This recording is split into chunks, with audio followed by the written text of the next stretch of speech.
British সরকারের কড়া নির্দেশ, ফসলি জমিতে নীল ছাড়া অন্য কিছুর চাষ চলবে না। পরাধীন কৃষকের শেষ স্বাধীনতাটুকুও কেড়ে নেওয়া হয়েছে। নিজের জমিতে ইচ্ছা অনুযায়ী শস্য চাষ করার শেষ সুযোগটুকুও এখন আর নেই। ব্রিটিশ সরকার আর তার সহচরদের শোষণে দেশবাসী কোণঠাসা। ঠিক তখন স্বদেশীরা স্বাধীনতাকামী জনগণ ও কৃষকের মনে আশার আলো আনলেও স্বাধীনতার পথ আর খুঁজে পায় না। কেউই জানে না কতকাল এভাবে মুক্তির অপেক্ষায় প্রহর গুনতে হবে। ব্রিটিশদের শোষণে দেশের যখন বেহাল অবস্থা, তখন দেশহিতৈষীরা ভাবলেন একমাত্র শিক্ষাই স্বাধীনতার পথ খুলে দিতে পারে। স্বাধীনতা অর্জনে শিক্ষার বিকল্প নেই। সেই ভাবনা থেকেই শিক্ষার আলো ছড়িয়ে দিতে দুলালপুরের দুই ভাই বাবু মহিম সরকার এবং বাবু গগন সরকার তাদের এলাকায় বিদ্যালয় প্রতিষ্ঠার সিদ্ধান্ত নেন।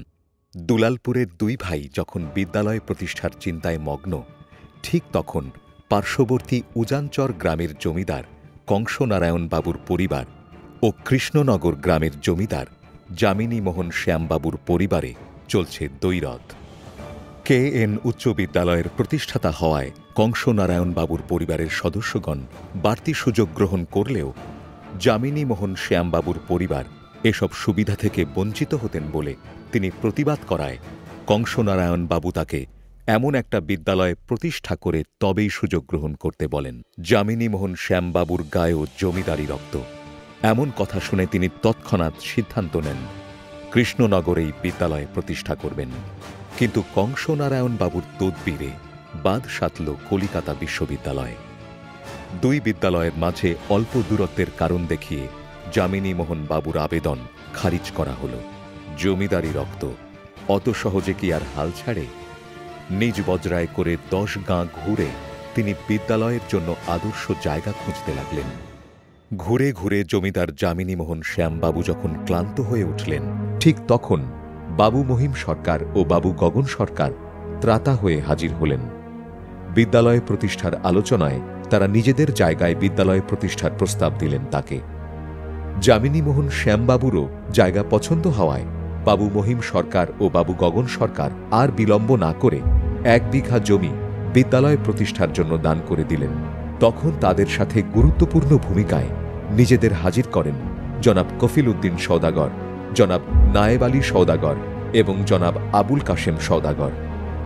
অবশেষে কৃষ্ণনগরের পূর্ব স্থাপিত বিদ্যালয় ঘর ভেঙে দুলালপুরে এনে স্থাপন করা হয় এবং সবার সম্মিলিত সিদ্ধান্তে বিদ্যালয়ের নামকরণ করা হয় জমিদার বাবুর মা চন্দ্রমণির নামে দুলালপুর চন্দ্রমণি উচ্চ বিদ্যালয়।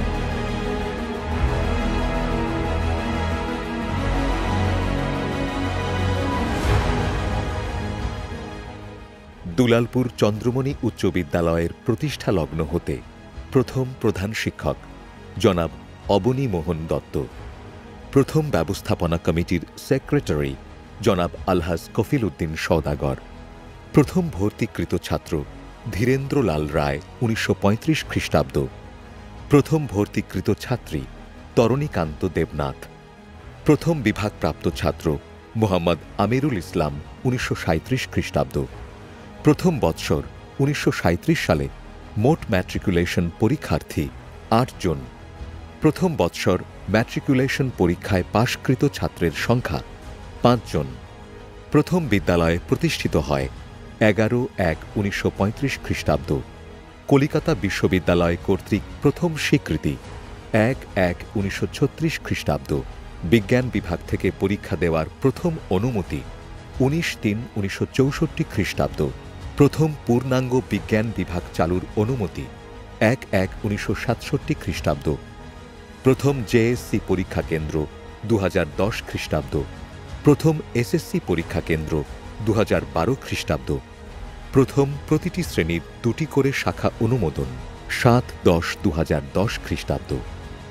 1971 সালে আমাদের মহান মুক্তিযুদ্ধে অত্র বিদ্যালয়ের যে শিক্ষার্থীগণ নিজের জীবনের মায়া ত্যাগ করে যুদ্ধে অংশগ্রহণ করে আমাদের স্বাধীনতায় গুরুত্বপূর্ণ ভূমিকা রেখেছেন, তারা হলেন বীর মুক্তিযোদ্ধা মোহাম্মদ আব্দুল আওয়াল, বীর মুক্তিযোদ্ধা মোহাম্মদ মকবুল হোসেন, বীর মুক্তিযোদ্ধা মোহাম্মদ জাহাঙ্গীর হোসেন, বীর মুক্তিযোদ্ধা মৃত আব্দুল হান্নান, বীর মুক্তিযোদ্ধা মৃত মোহাম্মদ শাহজাহান সহ প্রমুখগণ। দুলালপুর চন্দ্রমণি উচ্চ বিদ্যালয় প্রতিষ্ঠা করতে গিয়ে যে সকল শিক্ষানুরাগী ও দানবীর তাদের কষ্টার্জিত অর্থ বা সম্পদ দান করেছেন, তাদের মধ্যে সর্বাগ্রে যাঁর নাম আসে তিনি হলেন কৃষ্ণনগরের তৎকালীন জমিদার বাবু যামিনী মোহন শ্যাম। অতঃপর সে সময়ে যাঁরা জমি দান করেছিলেন তারা হলেন বাবু মহিম সরকার ও গগন সরকার। তাঁরা দান করেন 1 বিঘা জমি।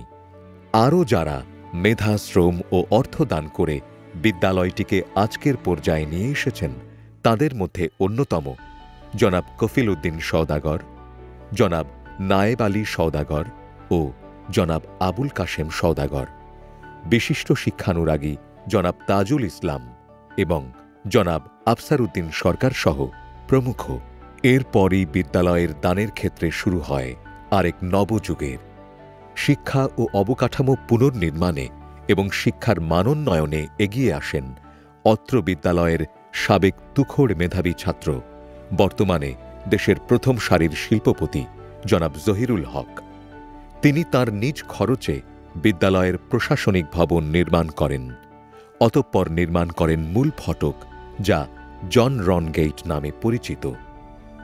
অত্র বিদ্যালয়টি প্রতিষ্ঠার পর থেকে যে সকল দক্ষ ব্যবস্থাপনা কমিটির দ্বারা পরিচালিত হয়ে বর্তমান পর্যায়ে এসেছে, তারা হলেন প্রতিষ্ঠাকালীন সেক্রেটারি জনাব কফিল উদ্দিন সওদাগর।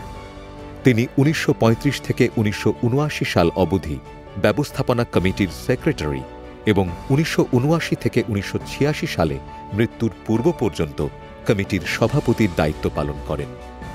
সর্বশেষ জনাব জহিরুল হক সভাপতি মনোনীত হয়ে এখন পর্যন্ত দায়িত্ব পালন করে যাচ্ছেন। অত্র এলাকার স্বনামধন্য শিক্ষা প্রতিষ্ঠানটি প্রতিষ্ঠার পর থেকে 13 জন অত্যন্ত যোগ্য ও অভিজ্ঞ প্রধান শিক্ষক শিক্ষা ও প্রশাসন পরিচালনায় তাদের যোগ্যতার পরিচয় প্রদান করেছেন। সর্বশেষ জনাব ATM মফিজুল ইসলাম 2015 থেকে বর্তমান পর্যন্ত দায়িত্ব পালন করছেন। দুলালপুর চন্দ্রমণি বিদ্যালয় থেকে শিক্ষার আলোয় আলোকিত হয়ে সমাজকে দিক নির্দেশনা দিয়ে চলেছেন বিদ্যালয়ের সাবেক শিক্ষার্থীগণ, যারা এখন সরকারি বেসরকারি নানা পেশায় সফলতার সাথে অধিষ্ঠিত হয়ে আছেন। যে প্রেরণা নিয়ে শিক্ষার এই বাতিঘরের যাত্রা শুরু হয়েছিল, যুগ যুগ ধরে তা বহমান থাকবে শত প্রজন্ম ঘিরে, এই আমাদের প্রত্যাশা। বেঁচে থাকুক দুলালপুর উচ্চ বিদ্যালয়কে ঘিরে বেড়ে ওঠা সব স্বপ্নগুলো।